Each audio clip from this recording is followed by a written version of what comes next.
Well, good afternoon, everyone. I'm really glad you're here. You're joining us for Living with Low Vision. And today we have the Fantastic Four.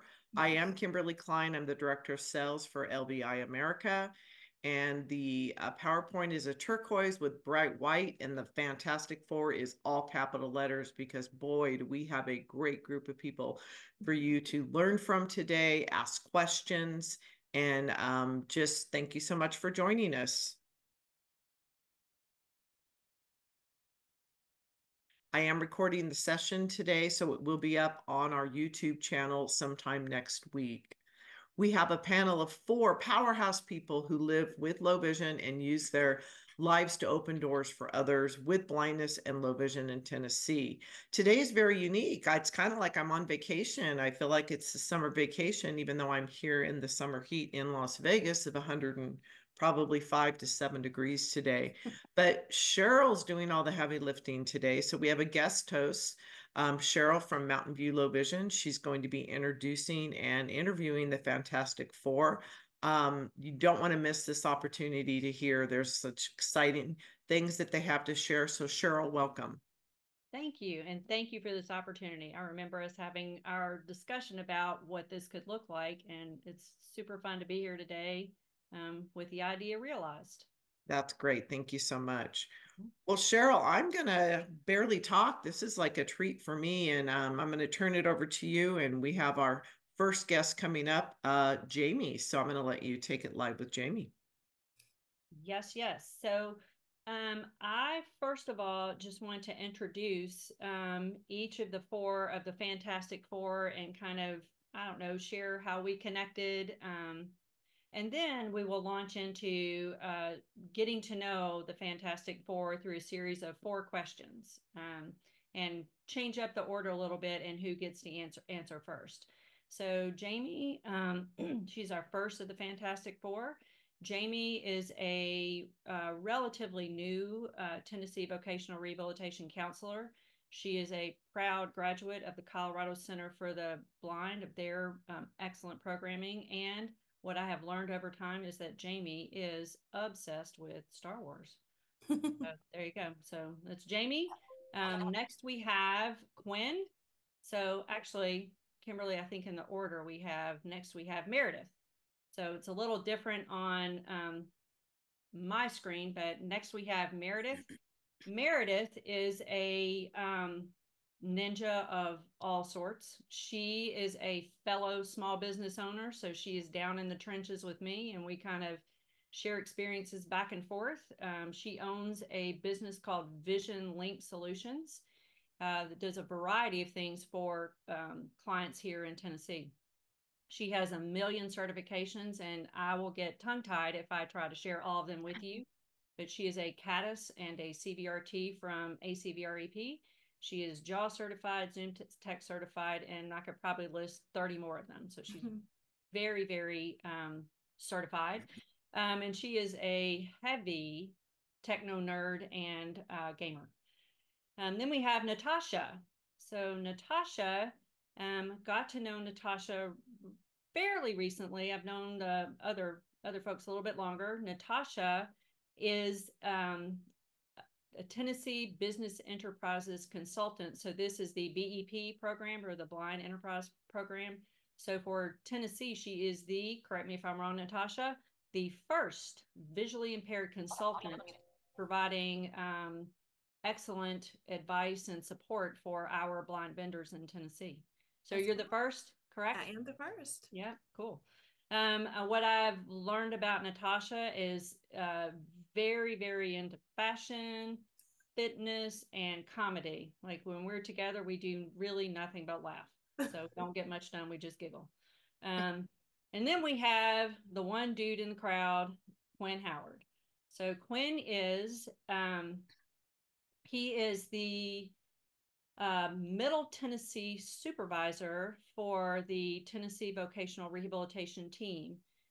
He, correct me if I'm wrong, Quinn, ascended to that position at the ripe young age of 27.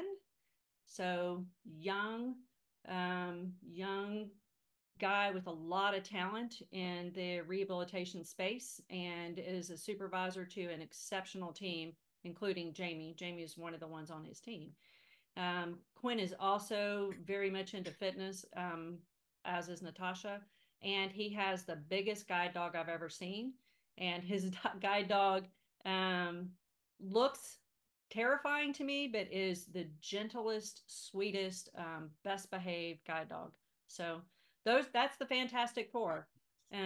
Excellent. So I just want to say, you guys, if you guys have questions, please go into the chat and put a question. We will stop and have time for you to be able to ask direct questions. But if you think, ooh, I'm going to forget this, please go into the chat and put a question, and I'll be monitoring that as we go. So I thought it would be fun to get to know these four by asking a series of questions. So I have 4 questions, and I'm going to ask each question and then let each person in turn kind of talk about, expand on that question a little bit, and as they answer it and explore it. And my first question is to tell me about your vision loss. So like onset, progressive, not progressive, what the world looks like to you, that kind of thing. So tell me, starting with Jamie, tell me about your vision loss and that journey. Hello, everyone. I'm Jamie, and my diagnosis is a mouthful. It's benign idiopathic intracranial hypertension, which is a really fancy way of the doctor saying, we don't know what's going on in your head. And I'm 45 years old. That hasn't changed since my diagnosis at 22, I believe. Basically, if you were to jump into a pool and close one eye, that's how I see the world. Did I answer all your questions?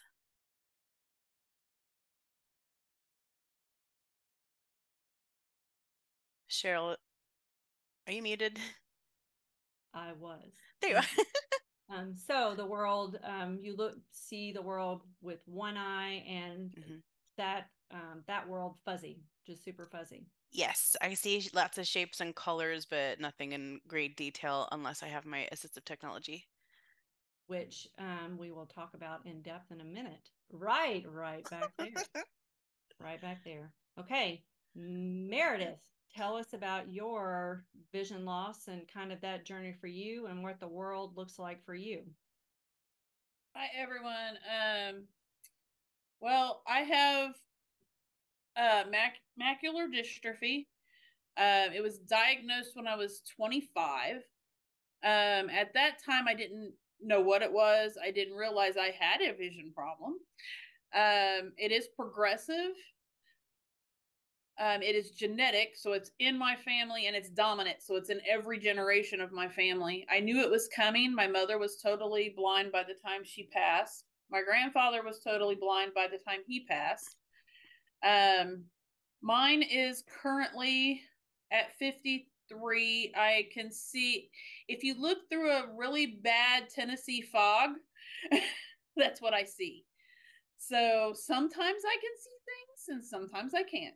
And I might be able to make it out and guess, but it looks like I'm looking through a fog. So that's pretty much what I see, and it will eventually progress to a really heavy, milky fog. So there's already a question, Meredith, because we mentioned that you're a gamer, and someone's asking, because of course they might themselves have low vision, what games do you play that are accessible? So that's already I'm going to hit the pause button. I have had to recently give up my gaming because of accessibility issues.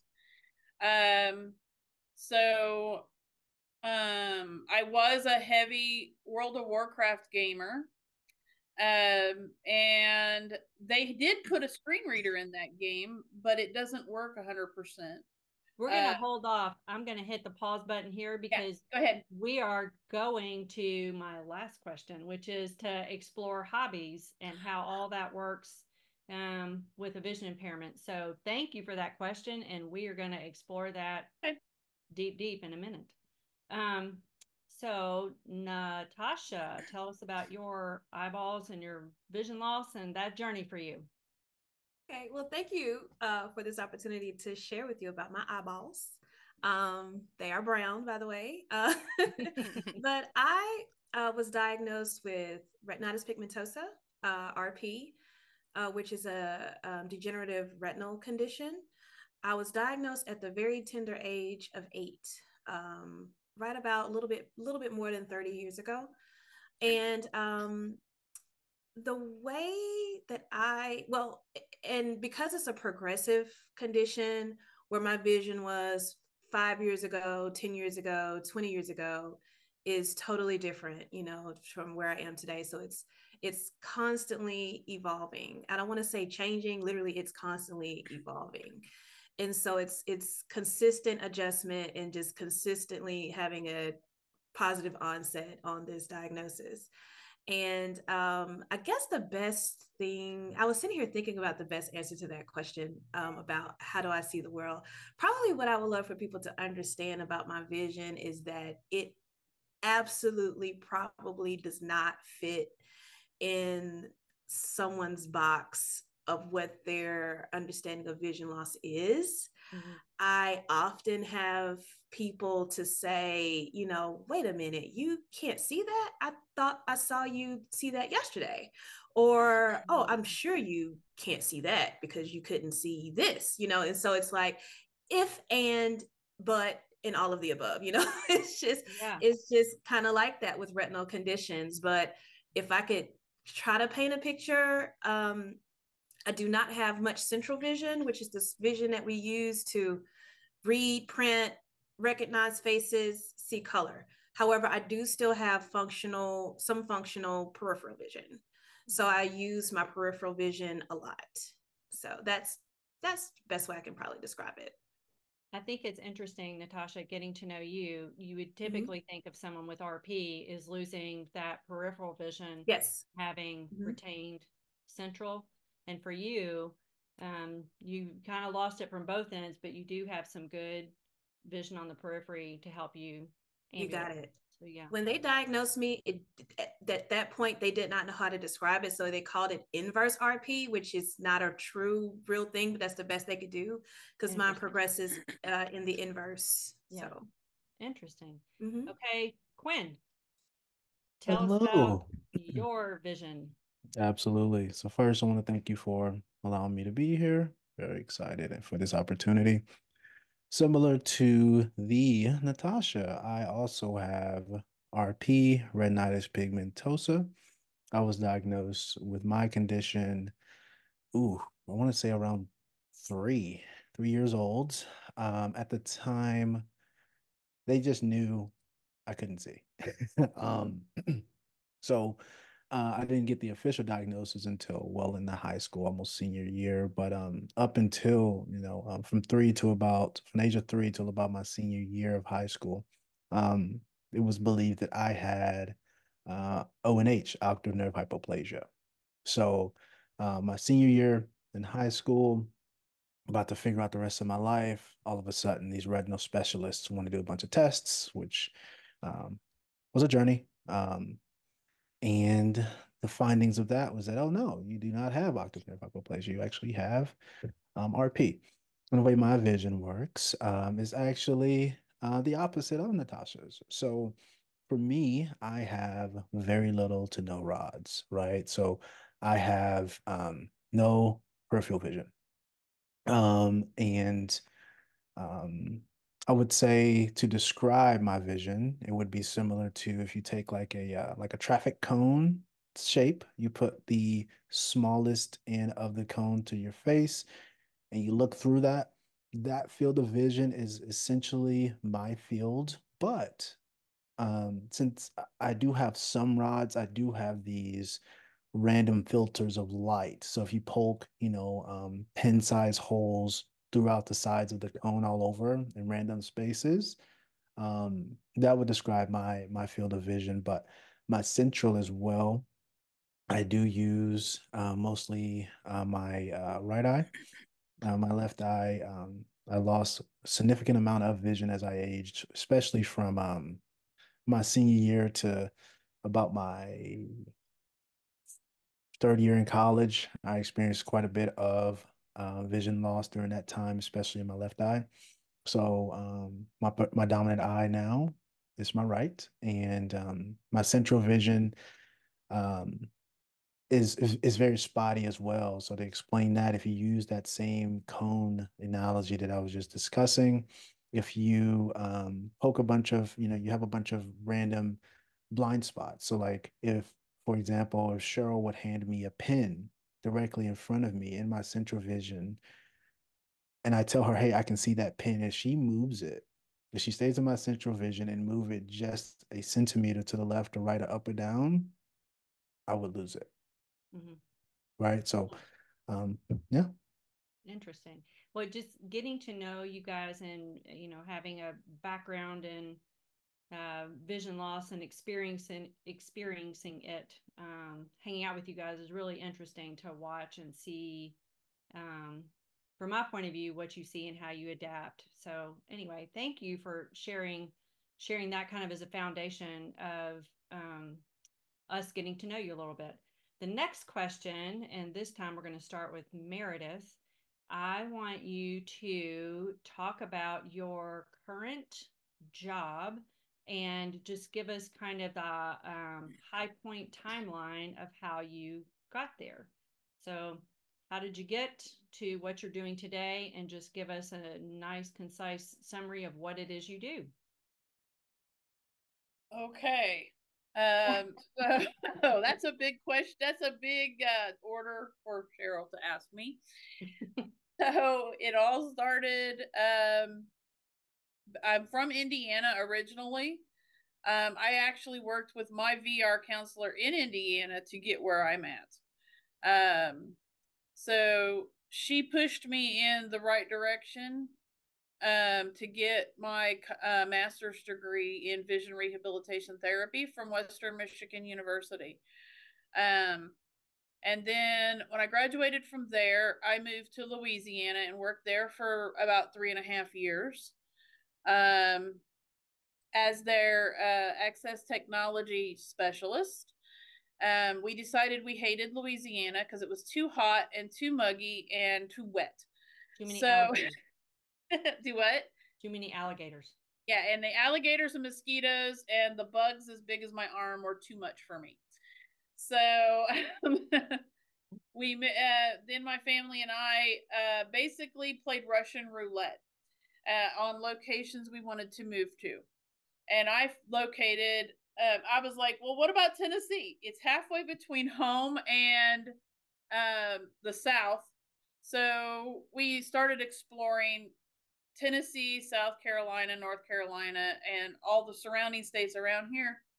And I just started sending letters of interest out to see if anybody was interested in hiring somebody with my credentials. At that time, I only had one certification. She's been busy since. Yeah, I got bored. So we ended up relocating to Tennessee. At that time, I was still driving. I was a bioptic driver up until last year. So I worked for a community center here in Tennessee for about 3 years. And when I lost my driver's license, I had to rethink my goals. So I knew it was coming. You usually do when your vision's decline is progressive. You can feel it. You can see subtle changes that make it safety concerns. Mm-hmm. So I had decided to step away from my position, and I tried work from home job for a little bit. Hated that. I hated being stuck at home, and I wanted to be out there with the customers. So I started with contracting. I just contracted for about a year, and then it grew and grew and grew. And with the help of Quinn and Cheryl, we kind of tossed around different things, and Vision Link was invented. And it actually opened its doors January 1st of this year. And we're starting with employment skills training. and I'm hoping it will grow from there. And I have a feeling it will. So the model is ever changing, and some of the things I experience are just astronomical. So I work with people, and I love seeing the aha moments. Yes. The moments in somebody's lives where they finally get it. And they're like, I can do this. That's my goal in life, is to see of all of my customers do that. I know in reality that will not happen to everyone. It's an ever changing cycle, but that's Very where cool. that's how I got here, and I do it because I want to see those aha moments and help people achieve what I've achieved, satisfaction in life. Excellent. Excellent. And I have to say, this idea of the Fantastic Four and bringing these four together happened at Meredith's office. So Meredith has an office where she provides her services, and was hosting a job club meeting for Tennessee vocational rehabilitation consumers. And at that job club meeting, Jamie, Quinn, Natasha, Meredith, and all these consumers were there. And I looked around and I just thought, wow, this is amazing, what's happening in this kind of space with this kind of team. So thank you, Meredith. And I'm just delighted that some of the spaghetti that we've thrown against the walls trying to think of ideas in the small business world have stuck and are going great in a great direction. I think we threw mashed potatoes at some point too. I do too. Sure if it was going to stick at all. I do too. Cheryl, Okay. Cheryl, before we move on, I think a question came up, and since Yeah. we're kind of started here, I think we can let each person ask it. Someone mentioned a certain type of eye condition that they have, Stargardt's disease, and they are saying that they were diagnosed quite a few years ago.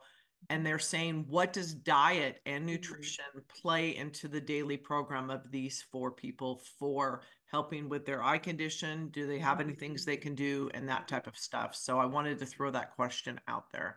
And thank you for the excellent questions. And I am again going to let that one sit for just like bookmark that one, because one thing I want to pull out from especially Quinn and Natasha is this idea of fitness and healthy living. And like, I want to pull that kind of information out from them. But that's a great question. Certainly nutrition and lifestyle has a lot to do with it. And Quinn and Natasha are, I'm not going to say obsessive, but maybe a little when it comes to those things. So we'll talk about that in question 4. Thank you for that question. Natasha, tell us a little bit about your work journey. Like how'd you get where you are? Sure. So as Cheryl shared before, I am a business consultant for what we here in Tennessee called TBE, which is Tennessee's Business Enterprise Program, or Blind Enterprise Program. And I'll take one step back to tell you how I got to where I am now. Before I had this job, I was working full time in the mortgage industry because I love teaching, instructing, guiding when it comes to finances and purchasing a home and things like that. So I really enjoyed that.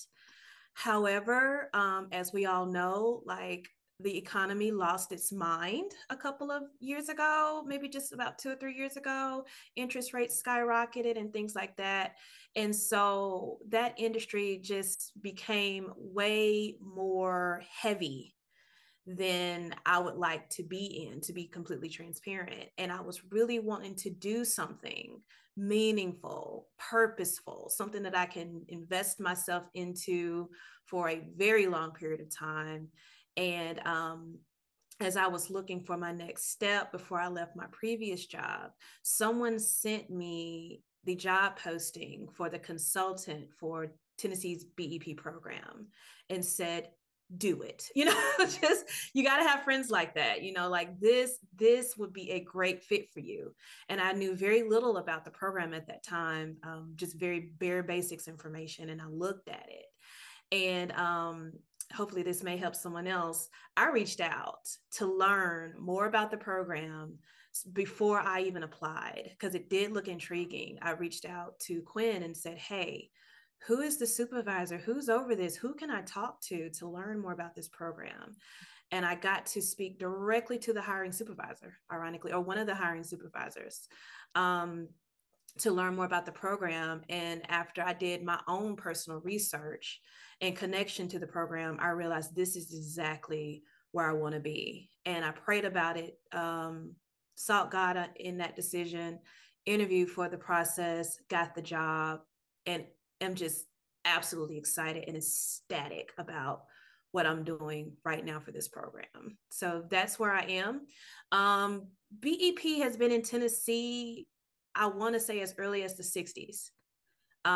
However, I am the first consultant on this side of the table for TBE who has vision loss. It's always been someone with vision advising people with low vision on how they need to build their business. So one thing that I absolutely love about this job, but it's also absolutely terrifying at the same time, is that a lot of what I do is uncharted waters. A lot of uncharted waters has not been done from the lens of someone with vision loss before. So there was a lot of O&M, a lot of AT, a lot of accommodations, and a lot of breaking ground for me to do great at this job. And it has absolutely paid off, because as I'm accommodated and as I'm learning how to do my job, it also directly benefits the blind managers or the blind entrepreneurs that I consult for. So as I learn and grow, it directly benefits them. So that's what I love the most about this job. I'll share one more quick thing to kind of help you understand my heart for this position. Some of the biggest compliments I've gotten in this role will probably be the ones that you don't even think will make a big deal to me, but it does. I had one person the other day tell someone else, I'm so glad I have Natasha as my consultant because she gets it. Simple as that. Just because I can say, that's amazing. I get it. I totally understand. You know, that's all. Just the fact that I can understand when someone says, I cannot work this POS system. I cannot work this cash register between 12 and 2 because the sun hits it and it hurts my eyes and no one wants to listen and help me. And so I get it, because I can't do bright light either and things like that. And it's my job to make sure that these business owners have the guidance, have the support, have the numbers, reports, whatever they need to succeed in their business. And so that this job perfectly ties together my own personal skills and abilities, my love for business and organizational development, and my absolute love for my fellow community of blind and visually impaired people. It perfectly ties it up together for me, and I absolutely love what I do. That's amazing. And that, to me, Fantastic Four, all of you guys have had this journey of, you know, experiencing vision loss, learning to understand that, engaging with agencies and learning about accommodations, adapting when your vision changes. And to me, that's why Fantastic Four, right? So your lived experiences are now out there for your consumers and your customers and the community to see. And that right there is making big changes. And it's super cool. Very cool. Okay, Quinn, go. Tell us about your job, how you got there, and kind of what you're, you know, what you're doing now. Quinn? Boss, you muted yourself. There you go. You're Okay. Okay. There we go. There you go. There he is. Okay. So, for me, I'm trying to. All right. So back in 1950. No, I'm kidding. So my You were a journey thought. started back when I was a thought. But no. So for me, I tell people a lot that I honestly was not looking for this position that I have now. This was not a desire of mine. Um, I went to school, Middle Tennessee State University for mental health counseling. That was my passion. I wanted to work in the field of mental health, work with individuals that would benefit from diagnosis and treatments of CBT, cognitive behavioral therapy, things like that. But when things got real, what I mean by that is when I started doing my internship, when I picked up my second job, which was I was working at the Tennessee School for the Blind, working with the youth there to help them with daily living skills and cooking skills and things like that. And when I compare my experiences at the Tennessee School for the Blind to what I was doing during my internship with mental health, uh, which I'll try to sum up really quick here. During my internship, I was working with an organization called YODA, which stands for Youth Overcoming Drug Abuse. We were doing Jamie. we were doing intensive outpatient group therapy for teenage kids, boys that were sentenced to complete drug counseling for a span of uh, 20 weeks, and they had to complete each session. If not, we had to report to the judge that they did not, they failed the drug screen or they didn't attend, and then the return would be they would have to be placed in juvenile detention system. So for me, I enjoyed my experiences there, but I really when I going back to the Tennessee School for the Blind, when I was there, I really enjoyed working with kids that are blind and really got interested in almost like a teaching type of thing. I really enjoy helping, instructing, providing access to resources, right? Just those type of experiences. So, and during this time, I was also very involved in blind leadership roles with different organizations, with the Middle Tennessee State University. I was a part of a lot of their construction oversight committee where they're working with students to make sure things are accessible. I was doing all kinds of stuff. And I got a call from my counselor, my VR counselor, because I was a VR customer myself. And um, they said, "Hey, I've been to a few of the events that you spoke, that I've seen you interact within, and I really think you should consider applying for a VR position as a counselor to work with other individuals that are blind or vision impaired." And I laughed it off. Made a few jokes that I will not say here because Cheryl may kick me off of the I meeting. think there's some other people who might get you. I think I see Tiffany and people on Yeah, watching. and my So bosses are here, so I need to yeah, so behave myself. smart move to keep Yeah, that tight, yeah, Quinn. exactly. So I'm going to behave myself because my bosses are here. Right. And my dog Yuri needs treats, so we need to. So anyway, so after getting a few phone calls like that from individuals in VR, just telling me, hey, you really should think about this. I thought, well, hey, here I am. I'm graduated. I'm looking for jobs. What do I do?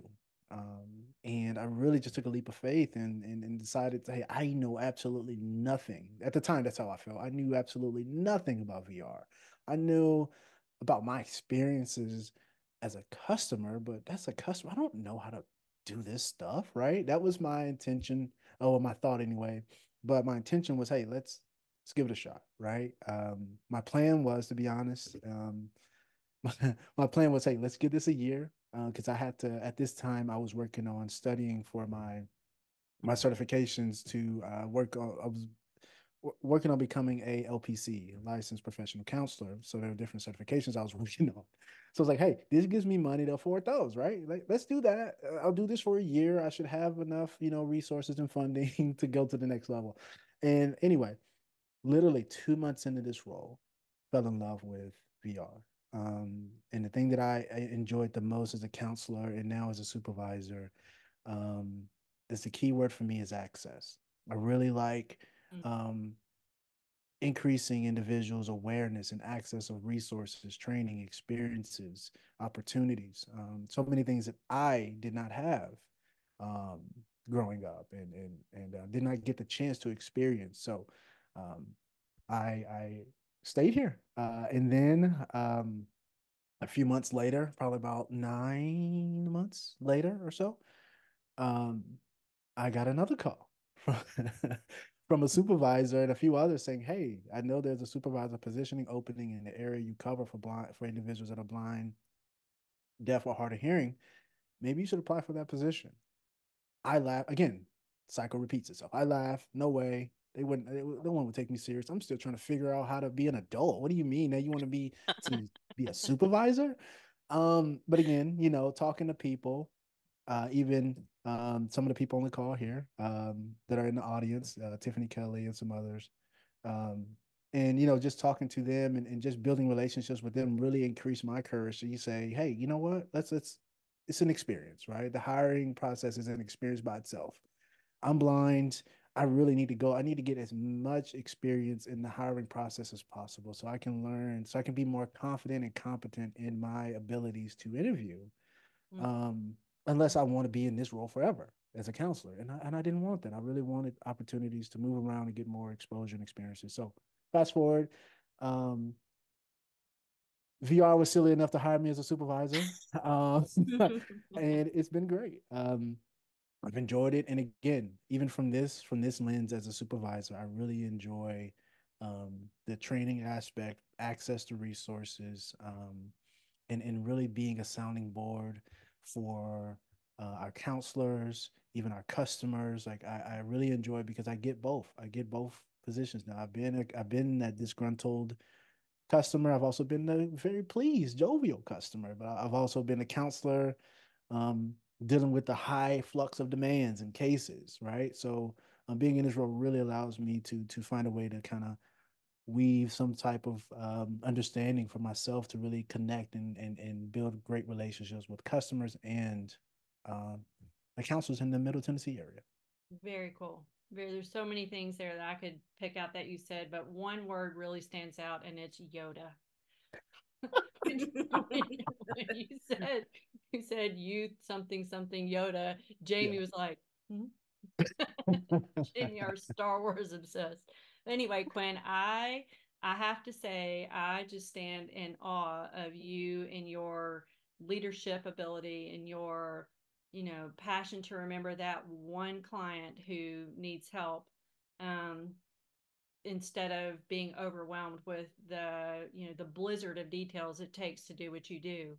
And I think you've created an amazing team and are doing exactly what you want, and that is that other word besides Yoda, access. So many people have access to resources because of your commitment, and I just think it's cool. So enough like saying awesome Quinn things. I'll shut up about that now. And talk with Jamie. So Jamie, interestingly, is Quinn is Jamie's boss. So, probably not the place to share the things that frustrate you. But yeah, Jamie, tell us your journey about how you got to the position where you are today, and tell us what you do. So when I was in 4th grade, we had this guy who came in, he was a guide dog user, and he told our class about guide dogs and how people who are blind or have low vision use guide dogs to navigate the world. I don't think I remember a word he said, but I still remember his guide dog was like this beautiful golden retriever with like this gorgeous red fur. It was just beautiful. So when I started losing my vision at 22, none of his words made any sense. I didn't remember anything about it. I had no contact with anybody who's blind or visually impaired. So I had no resources, no access. I had no direction. I was pretty lost. So fortunately, my neurosurgeon had recommended connecting with vocational rehabilitation. So my VR counselor got me to some resources, sent me to the Colorado Center for the Blind. And I know like Cheryl and I talk about this a lot, but blindness is a culture, and being just completely saturated in that blindness culture helped me understand the power of blindness, the power of community, the power of advocacy, and the power of like believing in yourself.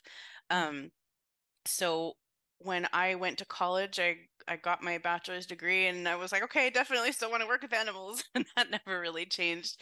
I had some really cool internships. I got to work with all kinds of animals, from dolphins to belugas to penguins. And I don't I don't want to talk about those guys. But mostly with animals. Anyway, my husband and I a couple years ago decided that we wanted to move to Tennessee. And moving here, the first thing I did was connect with VR to find out what kind of careers are in the Chattanooga area. And my counselor at the time was Shannon Huffman. If you're here, I miss your face. She had said so intakes usually take about an hour, but her and I did not it was just it was such a connection. It's hard. I don't know. It's she's such a people person. My intake took about 4 hours. Neither one of us would shut up. And she kept telling me the whole thing. Have you ever thought about being a voc rehab counselor? You want to be a VR counselor? You should be a VR counselor. No, I don't want to go get my master's degree because the bachelor's was hard enough. So, and that was literally the month before the pandemic and everything shut down. So every once in a while I get in contact with her, just every 90 days, just check in hey, how you doing? Still not really going anywhere. And she said, honestly, Jamie, what are you doing with your life? Ouch. I was like, okay, fine, you're right. I guess I'll go back get my master's degree. So here I am. Yeah, LVI is, I've said this before and I'll say it again. It runs about half my life. I have lots of LVI technology, including my little CCTV over here in the background, who played a significant role in me getting my master's degree. And something that Shannon had told me is that having someone or being someone with low vision, you're going to connect with people who have disabilities, particularly with vision, because it's like Natasha was saying, you understand the perspective, you understand the nuances. And Shannon, if you're here, girl, you were right. There you go. Jamie and I get to share a lot of stories driving back and forth to Nashville. The heart of my business is in Tennessee. The heart of my business, Chattanooga, and to Nashville. So it's been absolutely quite the journey, watching you launch and watching you help your people. Very, very cool. Hey, Cheryl. Jamie, she gave a quick nod to her technology there in the back. I want to jump to question 3, and we've got about 15 minutes left, so I'm going to ask for you guys to kind of give me a very quick, what do you use for technology? And I think I've planted one person who I want to do a show and tell, like a very quick pop-up show and tell, and I think you know who you are. So tell us a little bit, just briefly, about your technology so that we can save a little bit of time to get to that question 4, where we talk about hobbies and makeup and Star Wars and fitness. So I'm going to start with Natasha here. Tell us about your technology, Natasha, and what you use to get through the day as a TBE consultant. Oh, get through the day as a TBE consultant. Okay. Well, or just get through life. What kind of technology do you use to get through life? Okay. So number one, what I use every single day are 2 things. And it's probably 3, sorry. And that is Samantha, who is my laptop. And she has a name because she is that girl. And I am a Fusion user. So I use the compilation of Fusion, Zoom Text and JAWS together. And I was a Zoom Text user for a long time until I was like, no more of me pressing my nose up to the screen trying to give a presentation to a room of 150 people. That's not going to work. So I dove in, learned my JAWS skills, and that was a huge game changer for me. So hats off to Fusion. I use that all day, every day, personal and work life. Another thing that you will constantly see within a hand's reach of me are my filters. Cheryl is now my best friend because of my filters. I am quite photophobic, which means I'm exceptionally sensitive to bright lights, sunlight, peering lights, or just concentrated lights. So I have filters. I have some on my face right now. Probably didn't even know they were filters because they look like glasses. I have several like these of multiple shades that I constantly keep on me. I probably have a total of about 5 right now of different shapes, sizes, colors. And that's also been a game changer to me, since I'm in and out of different environments, in and out of different buildings and things like that. Depending on the lighting, I could throw these filters on, it could still function, and not have to deal with a lot of pain in my eyes. Another thing that I love to use, I promise I'm gonna get to the workout, Cheryl, are these. Okay. I don't know if you can see them. Yes. These are my, yes. These are my aftershocks. Yes. Meredith introduced me to these a couple of years back. Yes. And this is a Bluetooth headset that fits around your ear. They're bone conducting, so it does not go inside of your ear. It goes right outside your ear on your cheekbone. Once you put them on, they absolutely disappear. So there's been plenty of times where I'm giving presentations or working on something while my laptop or my phone or a device is feeding into my ear and no one even knows it. So that's this is typically how I give presentations usually. Or if I'm standing and speaking to someone, I can still look at them, forward while I'm, on my phone checking to make sure that I have their email that they just pulled up. So it allows me to still have that contact. And most importantly, there's nothing plugged into the ear. So as those of us with vision loss, we do rely heavily on our hearing, what we're able to hear around us, so we don't lose contact with our environment. So I love these because I can hear whatever I need to hear with my devices and not lose being able to hear my environment. And then I also have my trusty handy dandy Orcam. This along in our time together, this along with the Be My Eyes app and the Ira app are my lifeline when it comes to TVE, being a TVE consultant.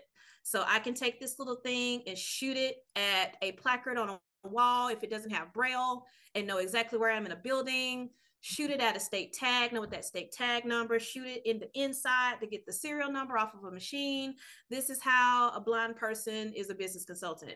You got to have AT and you got to have O&M. So I love my Orcam. I do use the Read a little bit more than the My Eye. I do not know why, but it just worked out that way. I have both.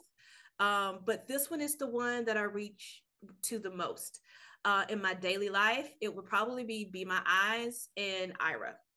I use that to go through mail, put outfits together, all kinds of things. So I could keep going on and on, but these are the things I use the most in a day.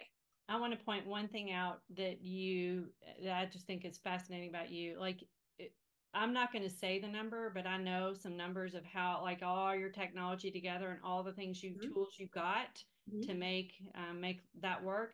The things that have been most important to you: $100 set of aftershocks and a handful of filters. These right here. So important to you. Amazing. Yeah. Biggest game changer. I'm going to ask Meredith, can you give a bullet point, quick, bam, bam, bam of what kind of tech you use, and just pick your top 3, because I know you use 500 things. Yes, I do. So I'm just going to pick the top things. I use my iPad with VoiceOver, and I also use it with Zoom. I use actually I was using Fusion, and I've actually flipped to using Windows Magnifier with JAWS because I have transitioned more into using the voice rather than the magnification, because of the headaches I was getting with the magnification. And I use my filters for 90% of everything. So I believe I'm right there with Natasha with the filters. I think my photophobia is slightly worse than hers, and I will scream if I don't even have the lights on in my office. So, and I'll wear my filters inside. I think you also, when we were getting your tech together, you are a tab fan. Yes, I have the MagnaLink tab. I use a lot of the OCR with it now, because the magnification is starting to cause migraines. But you use the tab as your basic computer, and then have a dual monitor setup, which is pretty cool. I actually have 3 monitors now. There you go. So Cheryl, someone's asking if people really prefer Apple products over Microsoft products, or if they have a recommendation. So that's a question that has popped up. I You want me to answer that real fast, Cheryl? Real fast, yes. Okay. Real fast so we can get to that. So it depends on the task, believe it or not. Good. I find most people want like an iPad and iPhone, but not an Apple computer. Unless they're in the media or art field, because that's where they excel. Otherwise, it's a Windows computer all the way. If for the accessibility reasons, you have multiple screen readers you can attack with something, and you might have a better chance of getting it to read. Yep. I know all four of these people, and they're all four iPhone people. So I think that's a great question. Natasha, were you Android before? Yeah, I am, Android? and I'm an Android girl at heart. However, when I took this lovely position, I did get a phone for my job, and it forced me into the Apple world because it's an iPhone, and I'm grateful for it. There you go. There you go. Quinn, I'm going to let you give us kind of the Cliff Note version of the technology you use, and then we will use these last few minutes to talk, just to do a little nod to your hobbies, everyone's hobbies. No problem. All right, I'll speed through this really fast here. I'll start with the Orcam here. I don't know if you can see that. I can't see it either. If you can't, sorry. No, I'm kidding. I'm kidding. I'm kidding. I'm kidding. I'm very sarcastic, guys. All right. And then I would say, for me, believe it or not, AirPod Pros are a big thing for me because I travel quite a bit for work. Nice. So having that environment mode when I'm in Ubers and Lyfts and being able to communicate, hear my dog when he's stopping and sniffing poles and things like that is very important when we're in new environments. I also use I use Fusion and an iPad with VoiceOver. Very cool. I think at one time at the beginning before you were hired as a VR counselor, there was a recommendation for MagnaLink S, and you had a MagnaLink S with a dual monitor setup. That's right. So I have seen that in your office space, which is pretty cool. Yeah, I still have it. Still here. Excellent. The other technology thing I want to mention just briefly before we hop on is related to Jamie, and I'm gonna tell the story from my point of view, Jamie. So Jamie was evaluated for her technology during the pandemic. So it's kind of a nobody had eyeballs. It was no contact. So when she was evaluated, of course they were like, you know, your age, like being that's making a very big assumption, but making the assumption that you are more computer savvy, technology savvy. Therefore, let's get you a feature rich device that has a small footprint. So MagnaLink S was recommended for you, and ended up being not the awesomest thing at all for you. So we went back when the pandemic ended and connected and realized that you were old school CCTV. You like the old school form factor. Your efficiency was greater with that. So we made the switch from an S to a 1, and have since added LVI's iPad product for some on-the-go stuff, which is pretty cool. Pretty cool. Okay, we have about 5 minutes, so I want 1 or 2 lines from each of you. I think we talked about accessible game. People were wanting to know about accessible gaming. I think for a time, Meredith, you just used a giant screen, a super clicky gaming keyboard. So we think that's a tricky one to answer. I want to hear about Quinn and Natasha, your love for all things fitness, love for all things lifestyle, exercisey, that kind of thing. So y'all tell me a little bit about that, and I don't care which one goes first. You got it, Quinn. If you want to share about Gold Ball too, Quinn. Okay. All right. All right. So, lifestyle. What do you want to know, Cheryl? Can you give me that question? I want to know, like, I know it's lifestyle and fitness is really important to you, and encouraging fitness in the blind community, because oftentimes it's not, those types of resources are not as easy to find. So yeah, absolutely. Accessible and access. So tell me about your experience with that and your commitment, Yeah. to kind of lifestyle choices, that kind of thing. Yeah, absolutely. So, I forget the statistic, but I mean, when I was in college, I started working out, and I actually that was my first time having a personal trainer that was familiar with working with individuals that are blind or vision impaired. But at the time, the statistic was like close to 70% of individuals that are blind or vision impaired are chronically obese. And um, didn't sit well with me. And I met a lot of people that did fit that criteria. So for me, I started to learn more about working out, which is a huge part of my life. I get up every morning at around 3 o'clock in the morning, 3 a.m., and I go to the gym, finish up around 4:30, come home, have breakfast. And for me, as far as nutrition goes, to be honest with you, I don't. Oh, I'm sorry. I was listening to a question. I got distracted.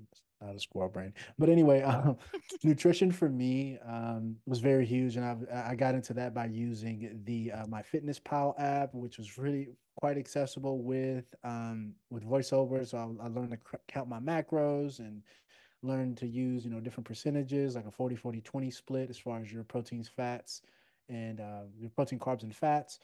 So really just playing around with different apps. My Plate is another app that's pretty cool. That's pretty accessible with voiceover and things like that. And yeah, I can go on and on about this. Oh, and nutrition for me as well. Like my girlfriend is really big into nutrition. She's a nutrition coach. So she creates my macros for me every cycle. So every 6 weeks I have macros, and I'm responsible for making sure my meals match a specific macros for that cycle that we're working on. So Can yeah. you mention Go Ball? Like, talk a little bit about Oh Go yeah, Ball, and go ball. I think you and Natasha are both in Yeah. Tennessee Go So Ball. go ball is a Paralympic sport.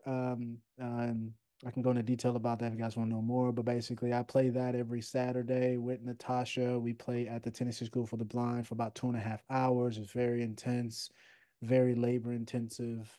Um, and we actually have a tournament coming up in a few weeks where we're going to be playing with other individuals that are coming in from places like Chicago, Atlanta, and Very different cool. different surrounding states. So I So, think we are two well, o'clock on the yeah, nose. so just one second, you guys, questions are coming in. So here's what we're going to do. We don't normally do this.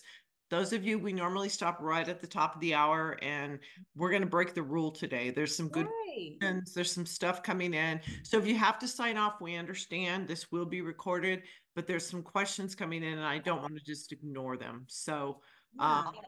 so we're going to stay live for a minute. So is there more that you wanted Quinn to share in regards to um, diet, nutrition? So there's things coming in about that. Like, is there a specific coach that somebody would get if you have low vision because maybe you can't do certain activities? So there's those types of questions coming in. yeah, yeah. So that's a good question. So for me, I think really when we talk about exercise, right, it's very important to understand that what you see in the market, but by market I mean what you see on Facebook, what you see advertised, is not the only version of fitness, right? Fitness is finding a way to lose weight and stay healthy while staying in a caloric deficit. That's what fitness is. You do not have to do all these crazy things, intensive exercises. You can literally change your body composition by eating meals that put you in a caloric deficit and exercises that force you to work. So even something as simple as push-ups, body weight squats, doing those type of things um, facilitates body composition changes. So it does not. And as far as nutrition goes, for me, um, literally, like, you don't have to eat these extravagant meals. It can be something as simple as like for me, I know what I'm sensitive to. So understanding what your body reacts to. So for me, I can't have too many carbs, right? Like for me, there are only certain carbs that I can eat that my body properly digests. And I know that because I'm not bloated when I eat those carbs. So understanding how your body reacts to specific foods and staying away from those foods and slowly cycling those out and bringing in the foods, the more the foods that you don't have these aversions to, also in combination with everything else I said, truly does change your body composition. Even if you're just one of the best exercise, and I'll be done. I promise I can keep going. But one of the best exercises that you can do is one of the, for a lot of us, generally speaking, because it's not possible for everyone, but one of the basic exercises, most important exercises you can do every day is walk. You don't have to lift weights. You don't have to do crazy things like that. Walking, I promise you, as far as losing weight, staying in a caloric deficit, combined with walking a certain amount of miles a day, you will lose weight. Jamie is raising her hand and Okay, is hold on one second. Hold on one second. So, Quinn, someone said that you mentioned MyFitnessPal, and they want to know what the other health app was that's screen reader friendly. Yeah, so it's My Plate. Okay.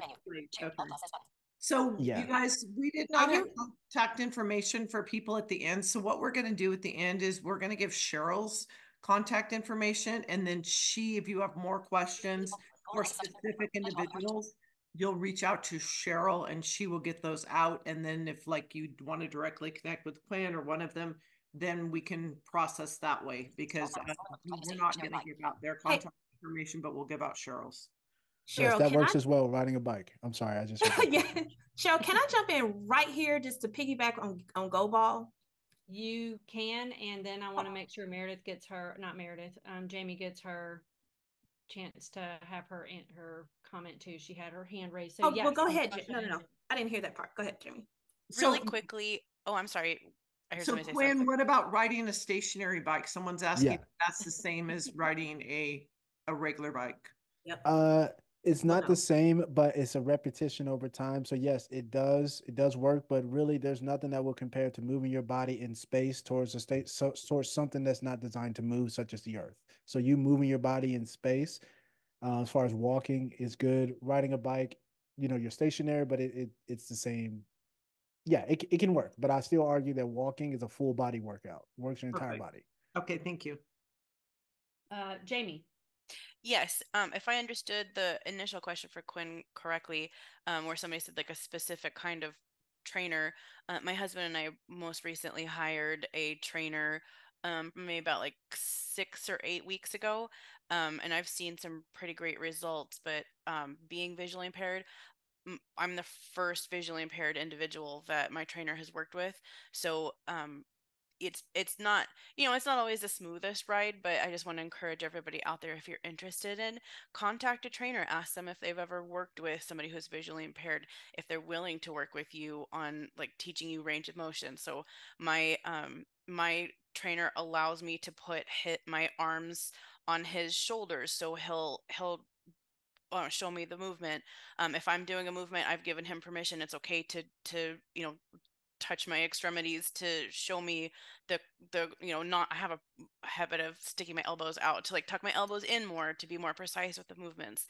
So we can make things accessible, and I think that's kind of the overarching method, is we can make everything accessible in the world. Something else that's accessible too, the app that I use that works with my iPhone voiceover is Carb Manager. And then those are great things. Really, really great. Sure. If I can jump in, I'm gonna try to get all this out in 2 to 3 minutes. As far as working out in a gym is concerned, I totally can see and understand how that could be quite overwhelming and intimidating as a blind and visually impaired person. You've got all these people in here, all this equipment and things like that. However, don't let that stop you. I absolutely adore the gym that I go to. I go to the Donaldson YMCA, not too far from my home. And so your biggest tool in your fitness is your voice. And walking into a gym, walking into a YMCA and saying, hello, I'm a visually impaired patron and I would like to join your gym and things like that. And so it developed over time as soon as they see me walking up to the door, they're hitting the thing. They don't even have to. This has nothing to do with sight. They'll hit the little thing, open the door, and as soon as I walk in, hey, Natasha, it's Ruthie. Hey, Natasha, it's Becky. So I know exactly who's working today. And so I did have a little bit of O&M so that while I'm at the gym, I will know what section is this and what section is that. So while I'm there, I can move about seamlessly. And if I need help, because they already know that I'm visually impaired, they know my name is Natasha, as well as the staff there. They know that if I'm saying, hey, can you help me find the blah, blah, blah machine? And I'm right in front of it. They're not going to be like, what is wrong with you? It's right there. You know, they already know. They're like, oh, Natasha is right behind you, you know, and exactly. Things like that. So building those relationships and maybe even finding a place that works for you and continuing to frequent that place is probably the biggest asset that you'll have. I'm one of those people who walk. I do go to the gym. I do not have a good diet just yet. So that's because I love to eat, but I'm working on that. But as far as fitness is concerned, I'll walk almost 3 to 4 mornings around right about 4:30, 5 in the morning every day. And if I don't do it every day, it's because it's raining or I'm just extremely tired. Every phone probably has a pedometer app on it. And so that's how I keep up with the number of steps that I've walked, the distance that I've walked, the amount of time that I've walked. So I don't have to try to manually keep up with that. But because those apps are already built into my phone and it's already accessible with my talkback or voiceover, that's how I'm able to keep up with my walks. But I love moving. Just because we have vision loss doesn't mean that we suddenly have to stop moving. I had a very active lifestyle when I was younger, when I had more vision, and I didn't want to compromise that just because I lost more vision.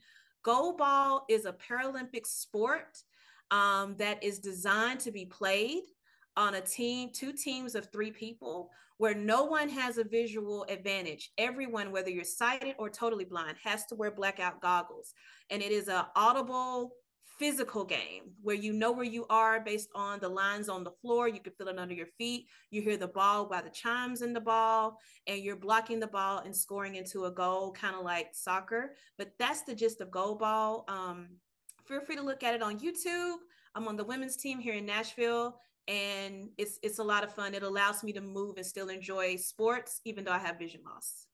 So Natasha, someone wrote in, Katrina, first name, and Natasha taught me how to play go ball, and Natasha is amazing. Whoa. Hey, Katrina, team 7. Team 7. She knows. Hey, girl, good to see you. Yes. Thank you, Katrina. And then we're also hearing, thank you. This is a fantastic group. Thank you for the work every one of you do each day. You're changing lives. Thank you for having us. Thank you. This was amazing. Thank you for this opportunity. Super fun. So Kimberly, I guess, are we ready to wrap it up? Okay, we're going to wrap it up then. And yep, everyone, I'm trying to go through the chat, making sure I got everything. If you need, I don't mind staying on for a couple of extra minutes if you need me to, Kim. Okay, so I will offer that at the end. Okay. All right. Well, thank you to Cheryl, and thank you to the Fabulous 4. I greatly appreciate all your insight, incredible information. Loved all the parts about fitness. And I, at one time in my career, did fitness and need to get more back into it because now I spend the life on the road and at airports and not eating as good as I should. And it affects you. It definitely affects you. Mm-hmm, mm-hmm. Our next Kimberly's not going to say this, but I'll say it for her. Even though she doesn't have a lot of time, when she does have a little bit of time and she's back in Utah, you better believe she's at Pilates. You better believe she's doing what she needs to do to keep things moving, even though she prioritizes it. So yeah, I do try to do Pilates 5 to 6 days a week when I'm home in Vegas. And you know, I pay monthly whether I'm there or not. So there's some months it hurts because I'm gone a lot, but it's worth the investment to have that available to me at all times. So it's a great thing. So July is our next webinar, and we're super excited. We have another incredible person coming up. It's called Singing with a Grateful Heart. It's Wednesday, July 17th, 2024. Same time, 1 p.m. Eastern time. Meet Lindsay Kerr. She's a TSVI. She's very strong student and advocate and for proper assistive technology. She'll share her life journey as someone who has cerebral palsy and is legally blind and enjoys training students with low vision. That's her passion in life. Is you can't say, hey, I have a visual impairment, I can't work with people that have visual impairments. That's not going to fly. So she lives with a grateful heart. She's had to overcome quite a few challenges, but we're thrilled to have her. Oddly, how I met Lindsay was I was walking, or I happened to be at CSUN at a conference and had a meeting with someone and left that meeting and was starting to walk. And somebody said, "Is that Kimberly Klein?" And I went, "Yes." And she said, "I'm Lindsay Carr. Nice to meet you." And I said, "Oh, I'm really sorry." I said, "Have I like worked with you before?" And she goes, "No, I attend your webinars. I recognize your voice." And I was just blown away. Aww. So we're very excited to have her on. I think it might have been Natasha. It was one of you guys that said when you did an intake, it's supposed to last 30 minutes. Well, I told her we would meet for 30 minutes to get ready for this. And an hour and a half later, I was just like, well, what about this? And how'd you do this? And so I totally get it. Lots of great information here. She is using our MagnaLink S product with a PC. We have a picture of her doing that. And then we have a picture of her with her guide dog as well. So I'm really excited for July. I'm going to give you our contact information, and then I'm going to have Cheryl give hers at the end as well. I am Kimberly Klein. If you want to reach out to me, it's Kimberly, KIMBERLY .Klein at LVIAmerica.com. And you can text or call me at 702-468-6611. We also have Christopher from Sweden. We have his email on here. It's CHRISTOFER .Caswell, CASSWALL at LVI.SE. Catherine, who put the PowerPoint together, handles a lot of the back end of all the things that we do. You can also reach out to her if you have a product question and can't reach me. And it's Catherine Trombley. It's, CATHERINE .Trombley, TROMBLEY at LVIAmerica.com. And you can text or call her at 802-236-4404. We also have something called feedback. It's feedback at lviamerica.com.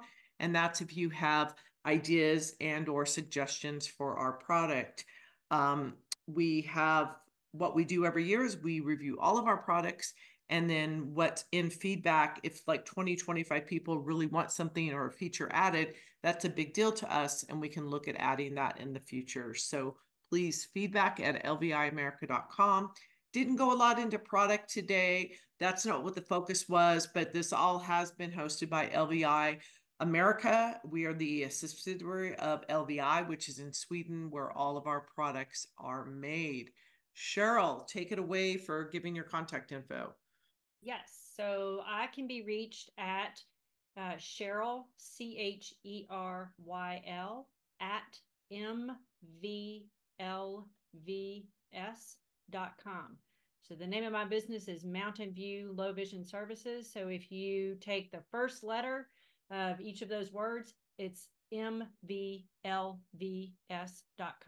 I can also be reached at 423-763-7118. And I know my friends, the Fantastic Four, I know they'd be more than willing to talk with you or communicate with you about anything that was touched on today. And I just encourage everybody to be all about hearing stories and telling stories so that we can get to know each other and understand each other better. So